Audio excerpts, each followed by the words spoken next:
Della and I had recently celebrated our 20th anniversary, along with our daughters Jasmine, 16, Casey, 13, and our 15-year-old son, Michael. My name's Joel, and I was a 42-year-old content dad and husband at that time. Della, my wife since her 20s and my only love, was a charming blonde with blue eyes, standing 5 feet 6 inches tall, weighing 105 pounds. Together, we built a wonderful life, always putting our kids first in a loving home. Our family bonded over both good times and tough ones: birthdays, school events, Michael's football injuries, the girls' soccer mishaps, and Della's battle with cancer 7 years ago. Her recovery only strengthened our bond. Raising 3 kids and managing finances was a challenge, leading us to put aside personal care like gym visits. Over 2 decades, it's easy to gain a little weight, but we prioritized our children's futures over appearance. I worked in production management, and Della was in purchasing. Our life was routine, but we never let our relationship or intimacy suffer, maintaining a happy and fulfilling physical connection. 4 years before, Maria and Roger moved into our neighborhood. A young couple in their late 20s with no children, they were known for their lively weekend parties. Maria, a gym instructor with a stunning physique, and Roger, her 30-year-old husband who was also fit, became our neighbors. When Della turned 38, she was a bit overweight, but it never bothered me, as I had also gained some weight over the years. Maria encouraged Della, assuring her she could shed the extra pounds by joining her at the gym. 2 years later, as Della neared 40, she had slimmed down significantly, regaining her youthful figure. I always complimented her newfound beauty. This transformation brought out a new side of Della. She became more confident, and our intimate life improved with her increased energy. She embraced her rejuvenated self, and I did my best to keep her happy. With her new look came a wardrobe update, inspired by Maria. Della started wearing more fashionable, revealing outfits, showing off her figure. Initially, I was a bit uneasy about her going to work dressed so stylishly, feeling a bit out of place in my regular attire. At Della's 40th birthday party, which I had organized with a band and catering at a local hotel, she looked stunning in a chic dress and heels. I noticed other men admiring her, and she seemed to enjoy the attention, exuding a newfound confidence. She publicly thanked Maria for helping her reclaim her youth and improve our marriage. I was proud of her appearance and loved her new energy, but I couldn't help feeling uncomfortable watching her flirt and dance with younger men from her office. Throughout our marriage, Della had never danced with other men or flirted openly, but at her party, she appeared to relish the attention. This bothered me, but I decided to let her enjoy the celebration and talk about my feelings later. That night, after I brought it up, she apologized. She assured me she didn't want me to feel jealous or uncomfortable and promised it wouldn't happen again. She said she had gotten swept up in the excitement and the drinks. That night, she made up for it in bed and even gave me a wonderful BJ, which was a rare gift. Della was full of energy, taking the time to make sure I was fully satisfied, showing her gratitude for the party in her own special way. Things returned to normal, except Della started coming home late a few nights a week because of her gym sessions. I made sure to be there for the kids and had dinner ready on those evenings when she came home late. Michael, our son, had a club after school on Thursdays that required a ride home. Della agreed to do the Thursday pickups since his school was quite a distance away and involved crossing busy streets. Michael often complained about being picked up and insisted on walking home because, at 15 years old, he didn't want his parents to pick him up. I explained that some of the roads he had to cross were too dangerous, and to be in the school club, he had to ride home with us, no exceptions. He reluctantly agreed, and I picked him up every day, except for Thursdays, due to my staff meetings. On Thursdays, it became Mom's routine to pick him up. However, one week, Della was busy at work and forgot to pick him up. After waiting for 40 minutes, Michael decided to walk home. This incident was one of the few times anyone in the family saw me upset. Della felt apologetic and upset with herself after witnessing my loss of temper. I made it clear how I felt about the situation. She swore it would never happen again, and after I cooled off, I accepted it as a mistake. No harm was done, and everything returned to normal at home. She made it up to me in bed that night, and life went on as usual. Financially, things were going well, work was good, and the family appeared to be happy, except for me. Approximately 2 months later, I noticed our bed life had declined from 4 to 5 nights per week to once or twice, and the quality of our intimacy had diminished. Della became increasingly self-indulgent. Preoccupied with her appearance, frequently getting facials and maintaining her hair and nails weekly, it seemed that as she hit 40, she was determined to reverse the aging process. Our closet filled with new clothes and shoes, and when I voiced concerns about her spending, she reacted angrily, explaining that her efforts were for me, her husband, who benefited from her youthful appearance. I wanted to tell her that despite her efforts, I was unsatisfied, and our intimate life had become unsatisfactory. I missed the old Della, but assured her that I loved her just as much as the new version. She continued her late nights, spent time at the gym, and even went out with Maria, our neighbor and gym instructor. That's when I decided to plan a weekend getaway to reconnect and restore our relationship. I loved Della, but needed to assert myself and bring things back to normal. The following week, I made dinner reservations for Friday night to share my plans for our weekend escape during a romantic meal. On Tuesday night, I informed her of the reservations and arranged for her parents to look after the kids. The next morning, I watched her getting ready for work in another new dress, which seemed overly dressy for her job, along with extravagant accessories. When I inquired about her outfit, she mentioned that senior executives were visiting and she wanted to make a lasting impression. Rather than starting an argument, I held my peace, but it left me wondering if I would ever see the old Della again. I loved her, but I struggled with this new version of her. Perhaps my insecurity played a role because I hadn't shed my extra weight, and when we were together, we no longer resembled a couple. I now had a trophy wife without the love and intimacy we once shared, and I was hopeful and praying that our getaway weekend would help us rekindle our connection. Regrettably, the events of that week put our plans for a getaway or a date night on hold. It was Thursday afternoon around 4 p.m. when I received a call from the hospital. I was in the middle of delivering a presentation at our staff meeting when the call came in, informing me that Michael was in the emergency room and required immediate surgery. They emphasized the urgency, and I needed to get to the hospital right away. I rushed to my car and sped like crazy to reach the hospital, which was roughly 15 minutes away. I attempted to call Della multiple times, but she didn't pick up. I also reached out to her parents, asking them to pick up our daughters and join us at the hospital to be with their brother. Meanwhile, I left several voicemails and texts on Della's phone, growing increasingly concerned about her whereabouts. Normally, she always answered her phone, but for some reason, she was unresponsive that day. At the hospital, I met with the doctors, handled some paperwork, gave my insurance details, and had a short visit with my son, who was injured with a broken leg, cuts, and bruises. It was a distressing sight, and tears welled up in my eyes as they wheeled him into the operating room. I felt alone and overwhelmed with worry about Della once again. They directed me to the surgery waiting room, where I reunited with my daughters and Della's parents, Edward and Mary. They looked to me for answers, and I shared what little information I had, including the accident and the urgency of Michael's condition. I shared the fact that Della was missing. We concluded that Della hadn't picked up Jacob from school, and he had decided to walk home on his own.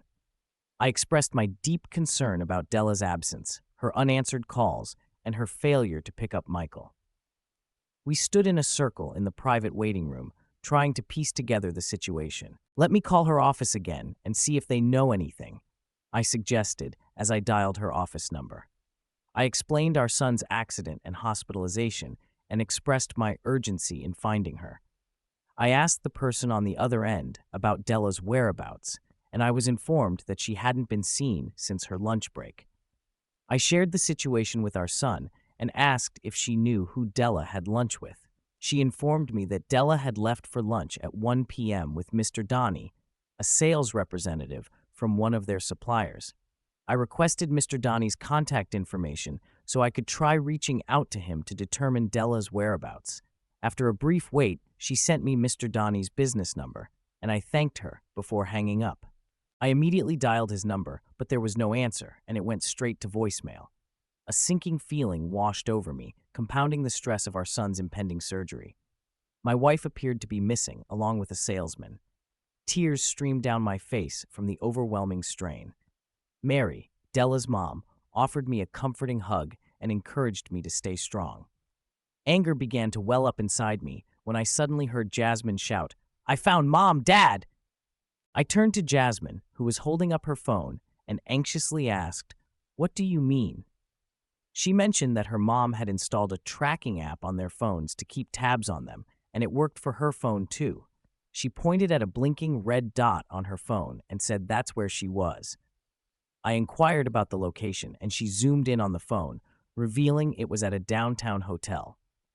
The surprise was evident on everyone's faces upon hearing this. I swiftly formulated a plan to contact her, although I knew it could mark the end of our marriage. Curious glances followed my actions as I dialed the hotel's number and asked to be connected to Mr. Donnie's room. They placed me on hold, and after a moment, I heard the phone ringing. Frustration was apparent in the man's voice when he finally answered after 8 rings. "Hello, is this Mr. Donnie?" I inquired. He confirmed, and I requested to speak with Della. There was a brief pause before he responded, claiming she wasn't there. In a firm and controlled tone, I asserted, "Donnie, listen closely. I'm her husband, and our son is in the hospital requiring immediate surgery. I need to talk to Della now." That it echoed through the room. "How could you?" Mary exclaimed, her voice trembling with rage and disappointment. "Your son is fighting for his life, and you were with another man." Della stood there, stunned and silent, her hand on her cheek where the slap had landed. Ignoring the scene, I focused on my daughters, holding them close as we waited for any updates on Michael. My heart was heavy with worry for my son and the fresh betrayal I had just uncovered. The minutes felt like hours, each one dragging by painfully slow. Della tried to approach us, but I held up my hand to stop her. "Stay away, Della," I said quietly but firmly. "We need to focus on Michael right now. There will be time to talk about everything else later." She looked at me with tear-filled eyes, nodding slowly, and took a seat across the room, her face a picture of anguish. The room fell into a tense silence, broken only by the occasional sniffle or whisper. The hospital's sterile lights cast a harsh glow over us, emphasizing the pallor of worry on everyone's faces. I tried to stay strong for my daughters, but inside I was crumbling. The pain and betrayal were almost too much to bear, but I had to keep it together for their sake. Finally, a doctor emerged from the operating room, and we all stood up, our hearts pounding in our chests. He walked towards us with a grave expression. "Michael is out of surgery," he began. "The operation was successful, but he's not out of the woods yet. We have to monitor him closely over the next 24 hours. A wave of relief washed over me, mixed with the lingering fear for my son's recovery. We thanked the doctor and waited for the chance to see Michael. Della, still sitting apart from us, looked like she wanted to say something, but I shook my head slightly. This wasn't the time or place for that conversation. We were finally allowed to see Michael, and the sight of him lying there, so vulnerable and small, brought fresh tears to my eyes. We surrounded his bed, holding his hands and talking to him, hoping he could hear us and feel our presence. As the night wore on, I found a moment alone with Della. We stood in a quiet corner of the hospital, away from the prying eyes of our family. "Why, Della?" I asked, my voice barely above a whisper. "Why did you do this to us?" She looked down, unable to meet my eyes. "I don't know, Joel," she whispered back. "I made a terrible mistake. I never meant for any of this to happen." "That's not good enough," I said, my anger simmering just below the surface.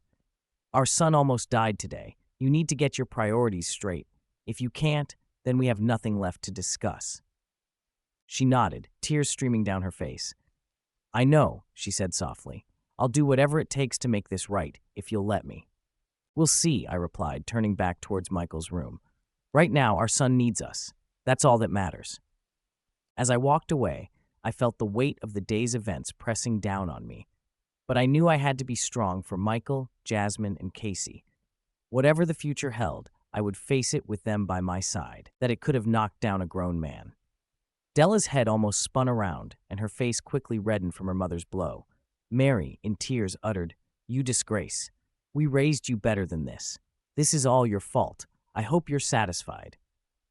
Her dad intervened, grabbing Mary and looking at Della with a sorrowful expression. He told her, "Della, enough of this. We all know what you've been up to today. It's a shame that you cared more about your lover than your son. Now your son is fighting for his life because you were with another man."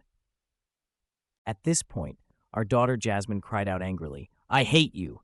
You cheated on Dad, and now Michael might die. I hate you." It was a chaotic and emotionally charged situation. Della glanced in my direction, but when she saw my expression, she turned away and sat alone on a chair away from the rest of us.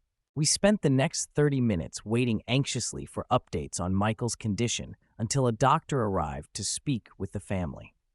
He explained the injuries Michael had sustained, including broken bones and a punctured lung that had been treated.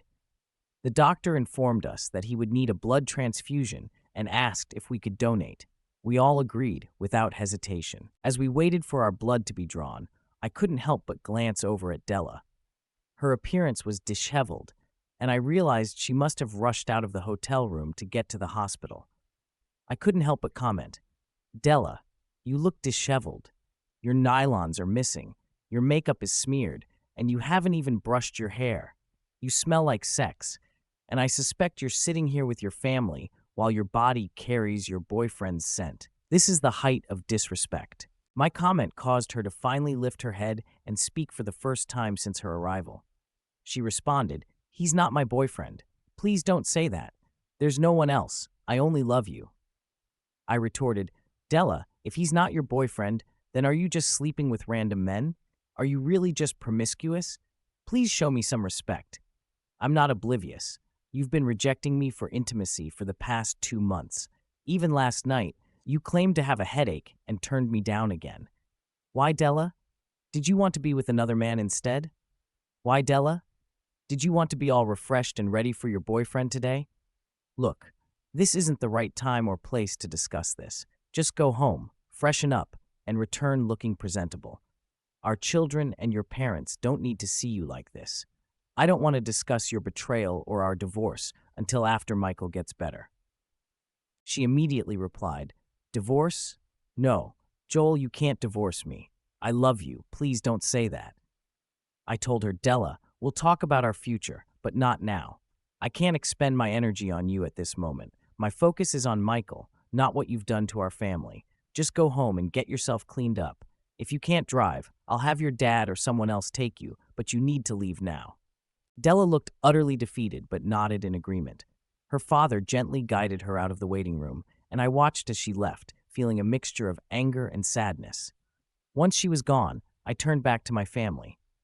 "Let's focus on Michael," I said, trying to muster as much strength as I could. "He needs us right now." The next few hours were a blur of medical updates and anxious waiting. Every time the doctor came in, my heart would skip a beat, hoping for good news. Finally, after what felt like an eternity, we were told that Michael had come through the surgery and was stable. The relief was palpable, and for the first time that day, I allowed myself to breathe a little easier. We took turns sitting by Michael's bedside, holding his hand and talking to him, even though he was still unconscious. I stayed with him through the night, watching over him, my mind racing with thoughts of what had happened and what was yet to come. The pain of Della's betrayal was still fresh, but for now, I pushed it aside. My son was alive, and that was all that mattered. In the early hours of the morning, as the hospital began to stir with the beginnings of a new day, I made a silent promise to myself and to Michael. No matter what happened with Della, I would be there for my children.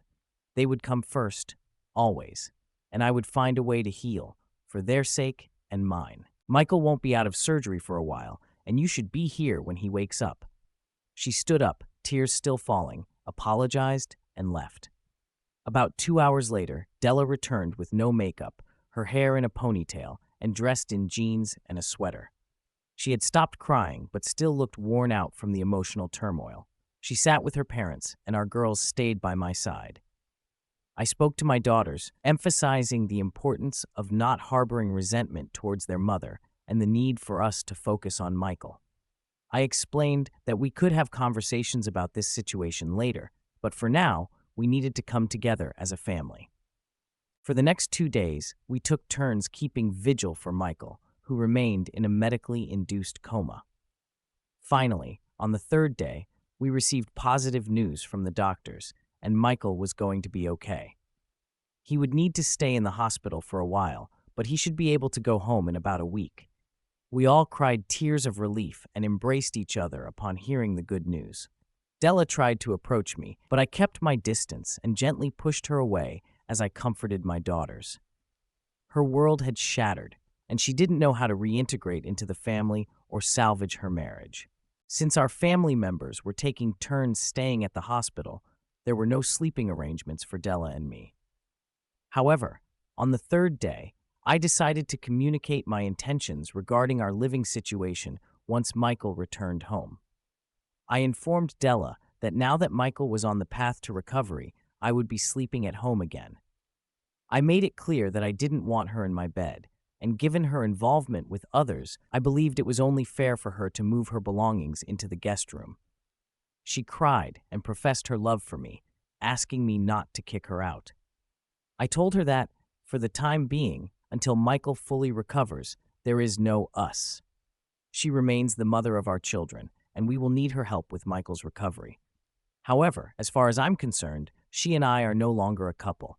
While we may still be legally married for now, I no longer see her as my wife. She cried again, but she understood and relocated to the guest room.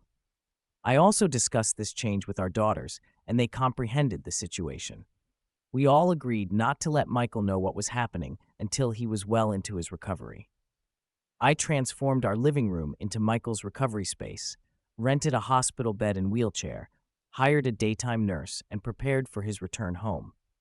With Michael unable to move freely in the living room, he wouldn't be aware of our sleeping arrangements as long as our secret was kept. His recovery remained our top priority. Regarding the vehicle that struck Michael, it turned out to be a driver for a paint company. During the investigation, the police discovered that the driver had been vaping, texting on his phone, and was under the influence at the time of the incident. Our lawsuit gained considerable attention, as our attorneys recognized we had a strong case and sought substantial compensation. After the jury listened to the entire story, the company realized they were in trouble and offered us a substantial settlement instead of risking an even higher punitive damages payout from the jury. While this did little to ease our anger and grief, it did provide us with the means to afford the best medical treatments and physical therapy for Michael. It also secured his future, covered the kids' college expenses, and allowed me to take a hiatus from my job to be there for Michael during the 18 months it would take for his full recovery. My wife and our daughters all played a role in Michael's recovery. When Michael was released from the hospital, we brought him home to a new room, complete with a hospital bed, a TV remote, and his video games, to make him as comfortable as possible during his rehabilitation. We had several day nurses assisting us during this period, which turned out to be a blessing. Maria and Roger came over daily to help, and together with our daughters, we adapted to the new normal. Roger and I spent a lot of time discussing my plans. While her parents suggested counseling to try to keep our family together, I expressed that I wasn't ready and wanted to continue focusing on helping Michael through this challenging time. Della and I only communicated when we were together with Michael. Michael, being the sensitive one in the family, sensed that something was wrong after hearing the girls talk about their mom's mistake. One day, when we were alone, Michael asked me what was happening and if I could forgive her. He reminded me that Mom loves me and that he could see she was hurting. I wiped away a tear and told him that their parents' issues were not his concern and that he should concentrate on getting better. That moment made me realize I needed to confront the situation and make some decisions. I informed Della that we were going out to dinner on Friday night to have a conversation.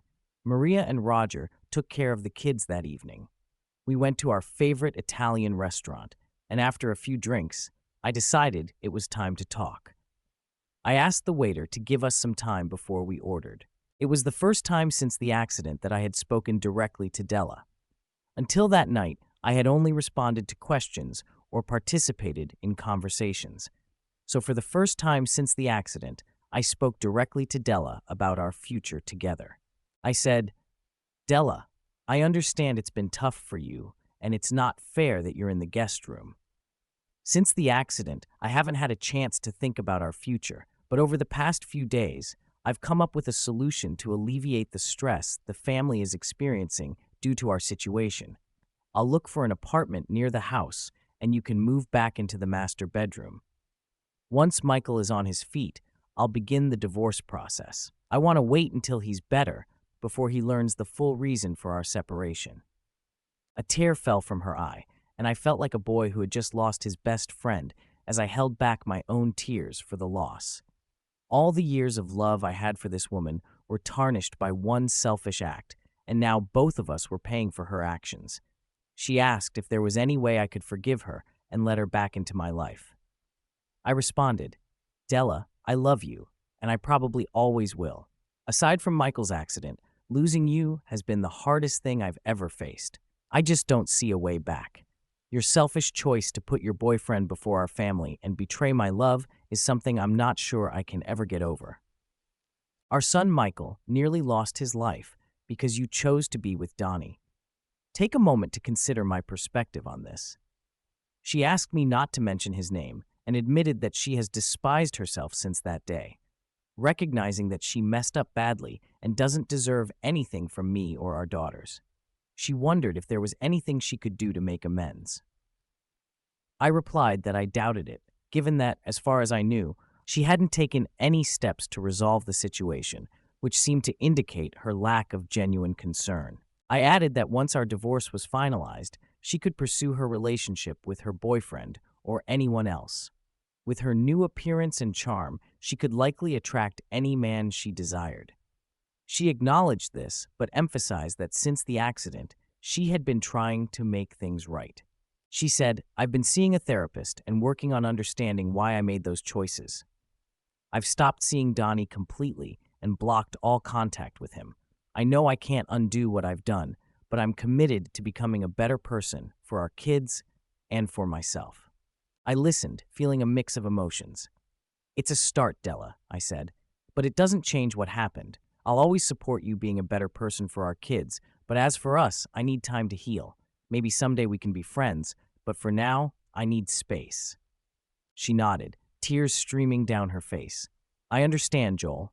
I'll do whatever it takes to make sure our kids have the support they need, and I'll respect your need for space. We finished our meal in relative silence, both lost in our thoughts.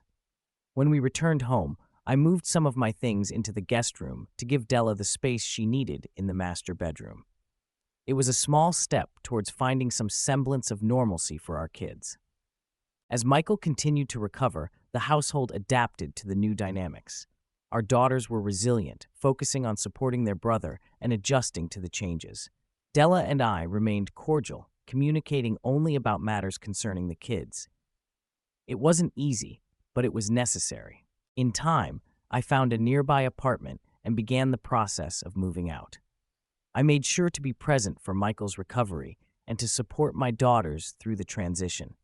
The settlement from the lawsuit provided financial security, allowing me to focus on my family without the immediate pressure of work. Life wasn't perfect, but we were moving forward. And while the pain of Della's betrayal would never fully fade, I was determined to create a new beginning for myself and my children. She implored me to consider giving her another chance. I responded, Do as you wish, Della. I'm not making any promises. I'll wait a few weeks before I begin searching for an apartment.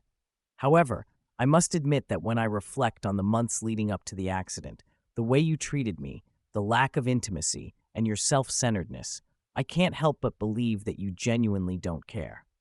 I was by your side during your illness and idolized you. Yet, you discarded all that love as if it were trash. You handed over what was once mine to another man, allowing him to exploit you, and who knows what else transpired between you two.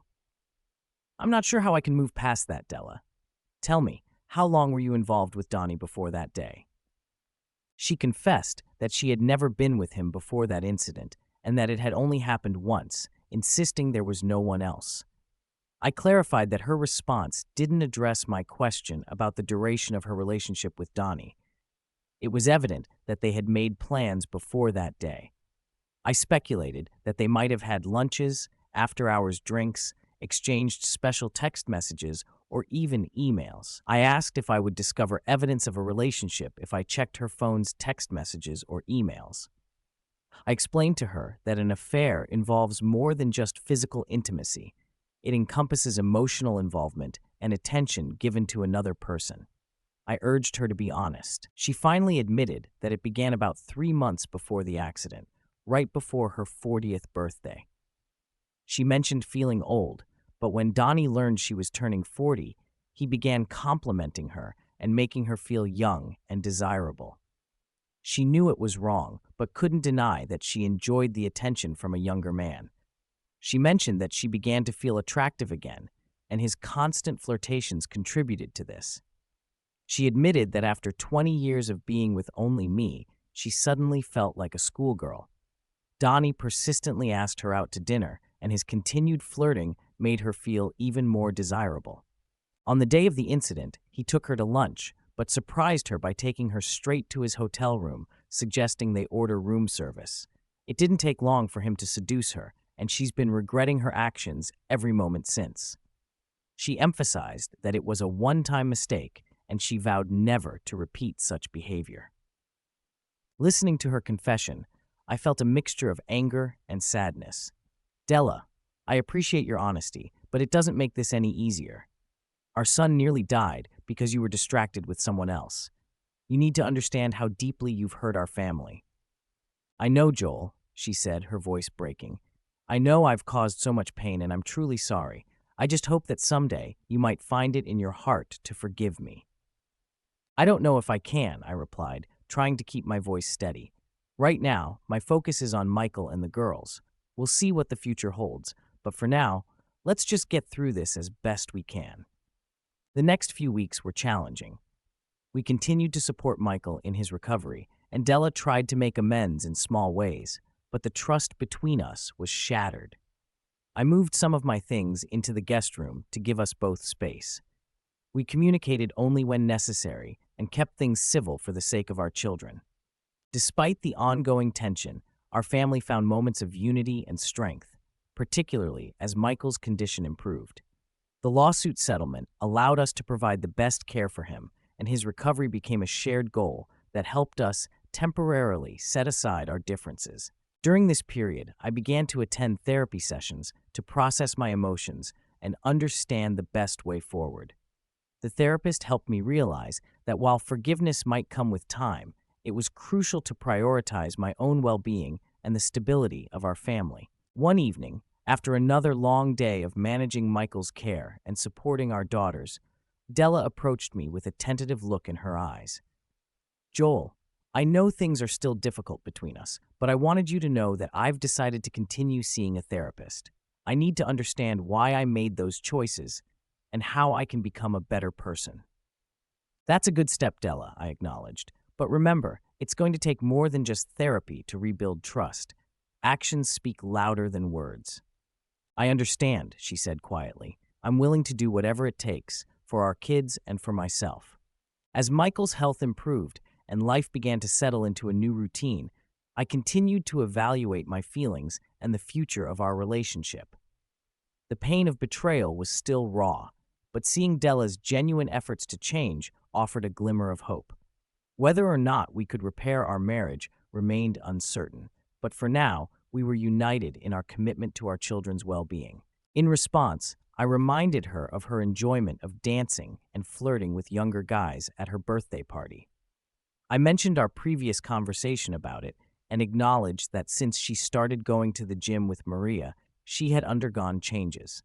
I expressed my dissatisfaction with the new version of Della and what she had become. I understood her desire to feel youthful, have excitement in her life, or seek more than I could offer, but I wished she had communicated her feelings with me instead of seeking something outside our marriage.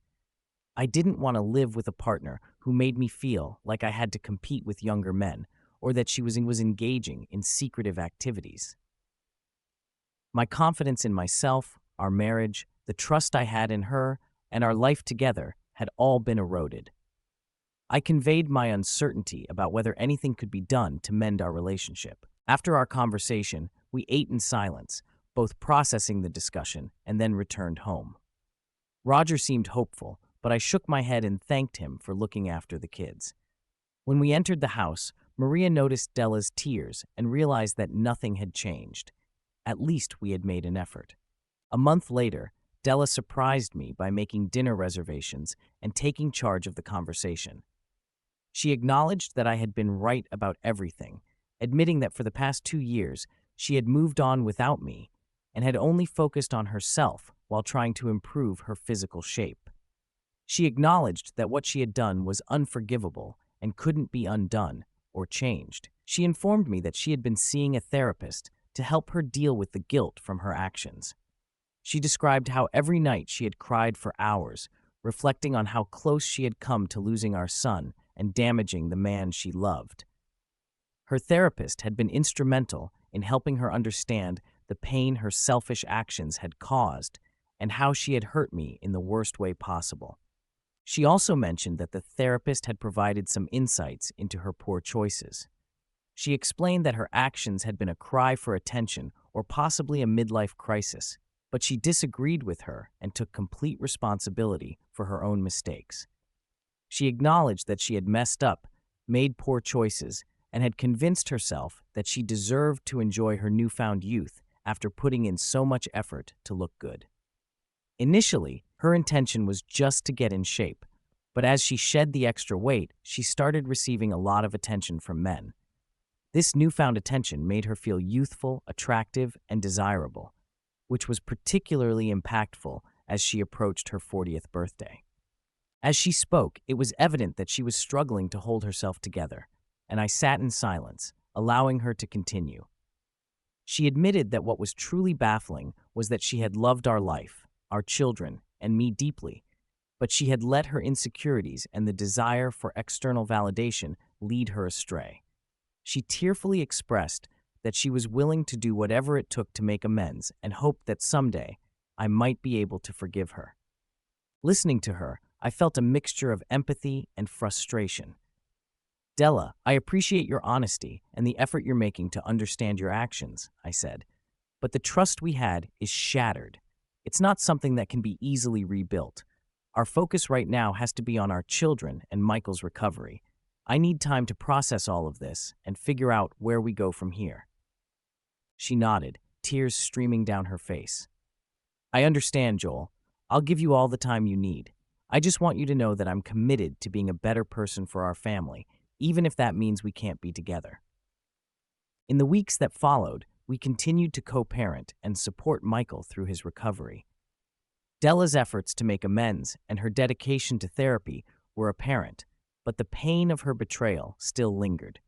We maintained a cordial relationship for the sake of our children, but the emotional distance between us remained. As time passed, I began to see small changes in Della. She was more present with the kids, more reflective in her actions, and genuinely remorseful for the hurt she had caused. Despite the lingering pain, I couldn't ignore the progress she was making. While I wasn't ready to consider reconciliation, I recognized that healing was a process that required time and patience. Eventually, we sat down together and had another heart-to-heart conversation. "Della, I can see that you're trying to change and make things right," I said. "I don't know what the future holds for us, but I'm willing to take things one step at a time. For now, let's focus on being the best parents we can be for our children." She agreed, and we continued to navigate our new reality with cautious hope. The road to healing was long and uncertain, but we were committed to doing what was best for our family, even if it meant redefining our relationship along the way. She had never contemplated hurting me or being unfaithful, yet that's precisely what had happened. It began innocently with flirting, some of which I witnessed at her birthday party, though I had dismissed my concerns.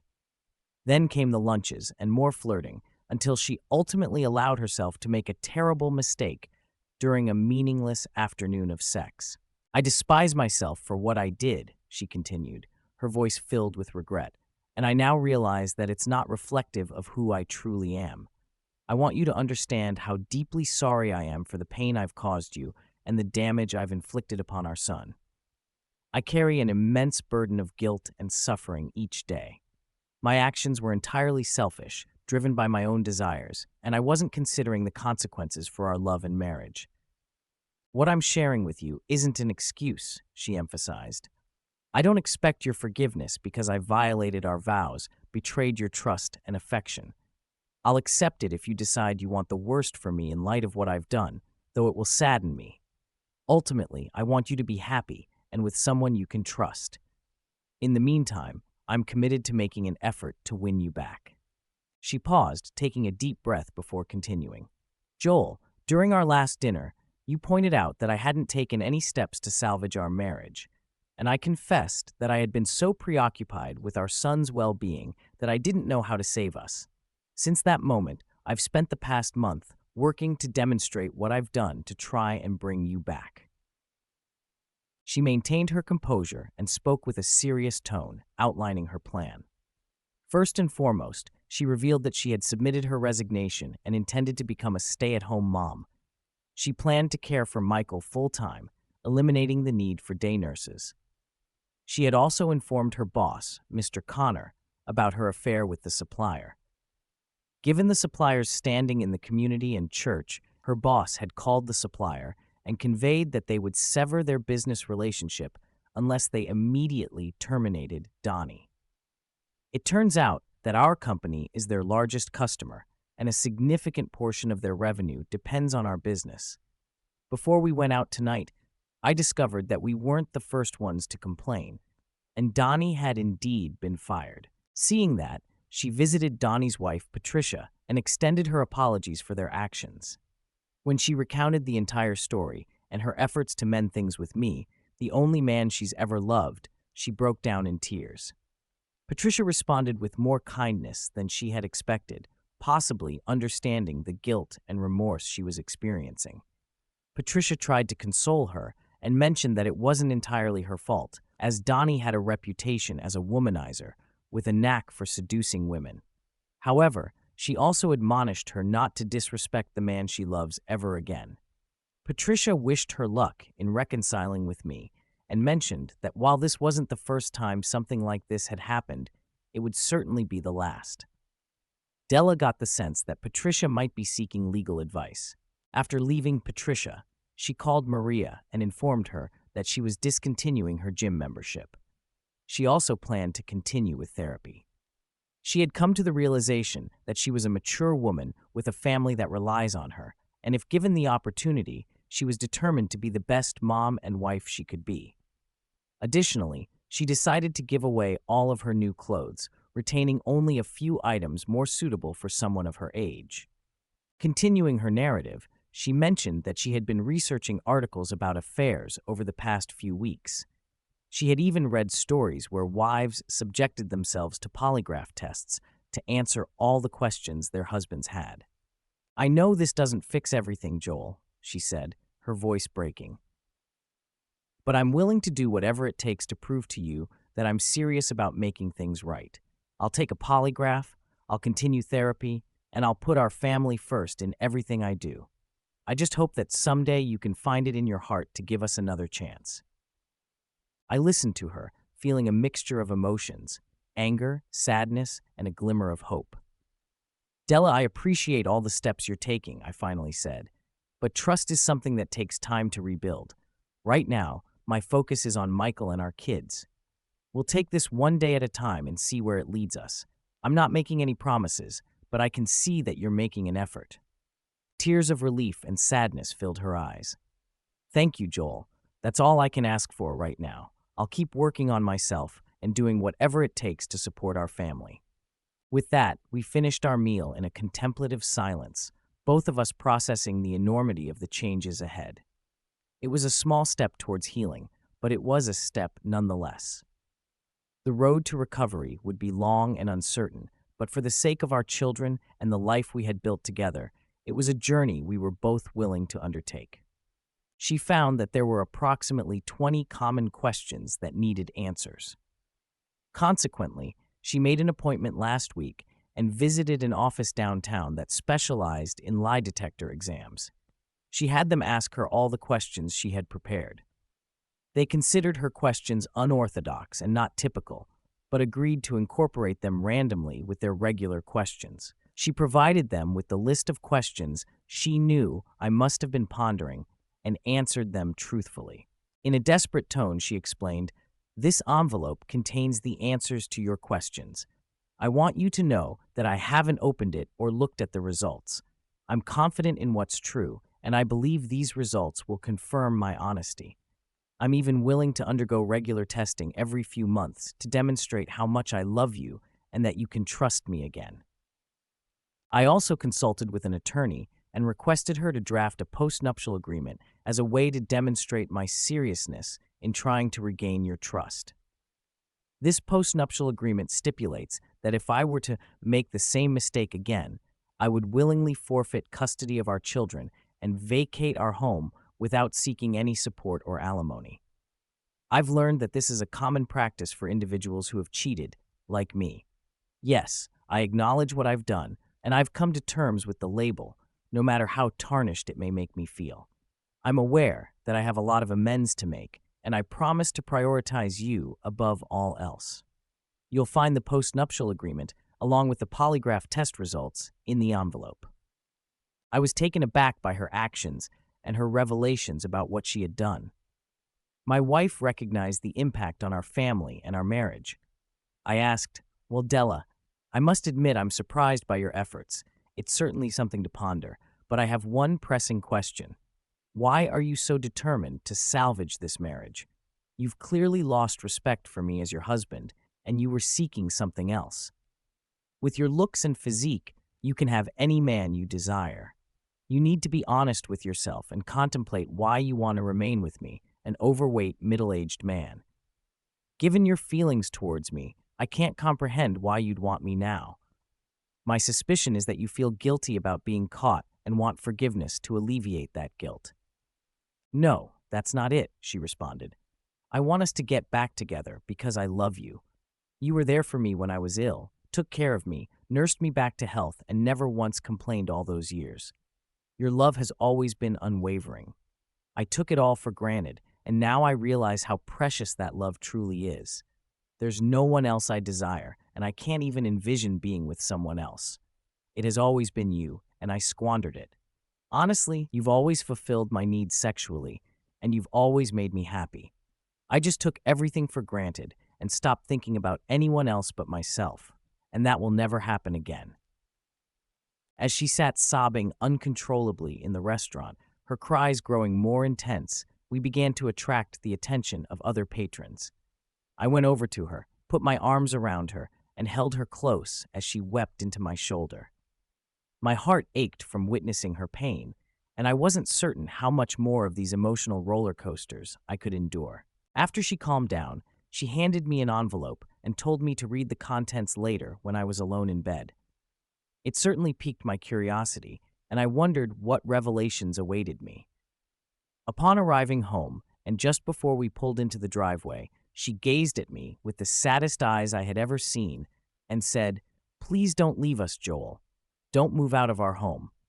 I'm willing to stay in the guest room if you don't want me in your bed. I understand why you wouldn't want me there, because if I were in your shoes, I'd feel the same way. I comprehend, and I'll be there for as long as you want. I just want to be with you and reunite our family. Please don't abandon us. I understand you may never forgive me, but I'm asking for a chance to win back your love once more." Once in my room, I took a shower, brushed my teeth, got into bed, and stared at the manila envelope, pondering what revelations it held. I hesitated for a moment before opening it, feeling a mixture of dread and hope. Inside, I found the polygraph results and the postnuptial agreement, just as she had said. I began reading through the results, my heart pounding as I saw that she had indeed answered truthfully to all the questions that had been plaguing me. The postnuptial agreement was thorough and clear, outlining severe consequences for any future infidelity. As I read through everything, I couldn't help but feel a slight glimmer of hope. Della was making an immense effort to rebuild the trust she had shattered. She was taking steps to show her commitment and her remorse. It was a lot to process, and I knew that forgiveness and rebuilding trust would take time. The next morning, I found Della in the kitchen, making breakfast for the kids. She looked up at me with hopeful eyes, waiting for any sign of my decision. "Let's take this one day at a time," I said quietly. "I'm not making any promises, but I can see you're trying. We'll see where this goes." Tears of relief welled up in her eyes. "Thank you, Joel. That's all I can ask for right now. I'll keep working on myself and doing everything I can to support our family." We spent the following weeks focusing on Michael's recovery and maintaining a semblance of normalcy for our daughters. Della continued her therapy and made concerted efforts to show her dedication to our family. It wasn't easy, and the road ahead was uncertain, but for the first time in a long while, there was a sense of cautious optimism. As time went on, we found small moments of connection and began to rebuild the foundation of our relationship. The pain of betrayal still lingered, but with each passing day, the wounds began to heal, and the possibility of a renewed future seemed within reach. Would it make any difference? Did I even want her back after everything that had unfolded? Would I dare to open the file? Those questions swirled in my mind. Opening the envelope, I was taken aback by the level of detail contained in the polygraph test report. I examined all the questions, responses, data, and the summary. Evidently, she had put in considerable effort, as all the questions that had plagued my thoughts were now addressed and in my hands. Uncertain if I was truly prepared, I was about to uncover the truth.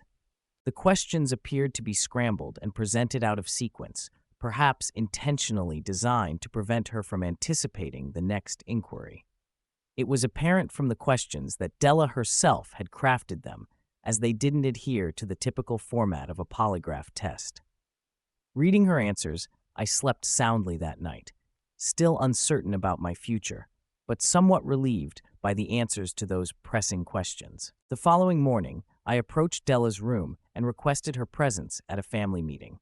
Della appeared worn out, bearing bags under her drowsy eyes, clearly tormented by stress and tears. Due to the family's coldness, her life had become a living nightmare. Strangely, the only person who continued to speak to her and had forgiven her was Michael, our son, who was enduring the most hardship.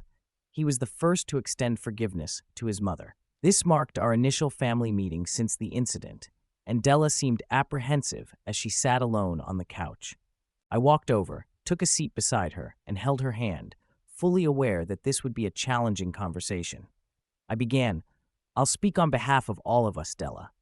What you've done has inflicted harm upon this family and left me with one of the most agonizing decisions of my life. You might not approve of my choice, but it's the only way I can preserve my self-respect as a man. The kids have expressed their wishes, desiring to keep our family intact. Still, last night I couldn't envision a scenario in which I wouldn't leave you and find a new apartment. Yet, after reading the polygraph report and witnessing your efforts to salvage our marriage over the past month, you've surprised me. Your cheating was a devastating blow, but the true damage stemmed from the way you treated me and the family over the last 6 months. When I discovered that you had mentally checked out and were involved with another man, I was certain I wanted a divorce to end our marriage.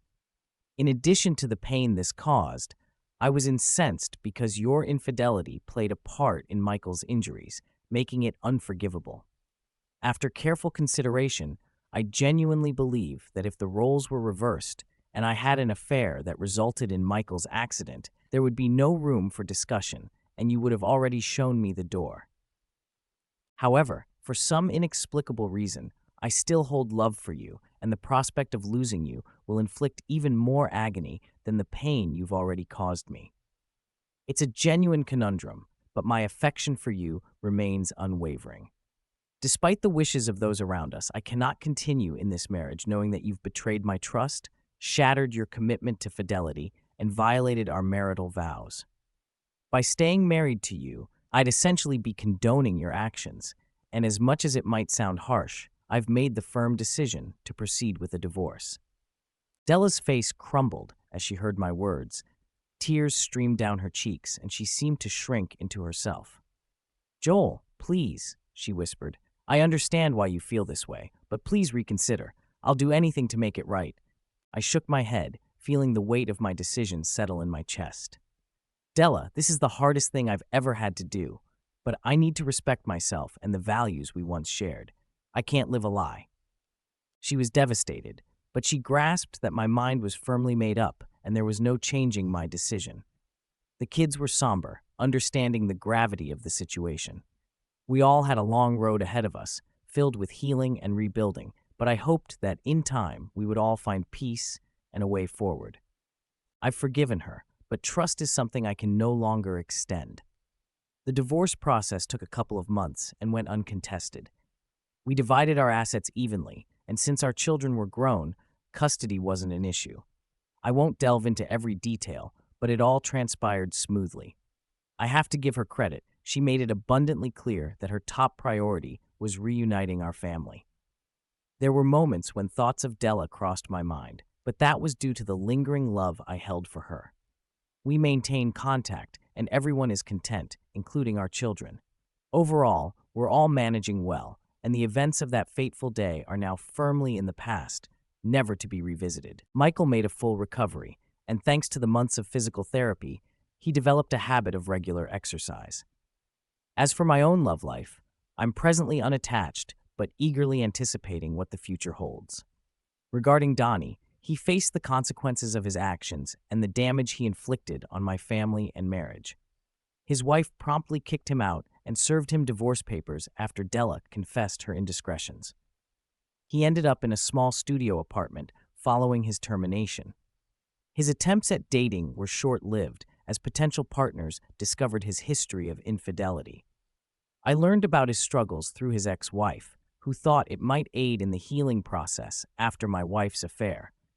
I'm not sure how or why she reached out to me, but I appreciate her gesture. I once read a quote that goes, "Sometimes offering someone a second chance is like giving them an extra bullet after they missed you the first time, hoping that this time they'll use it wisely." Thanks for tuning in. Don't forget to subscribe to the channel for more stories like this. Take care.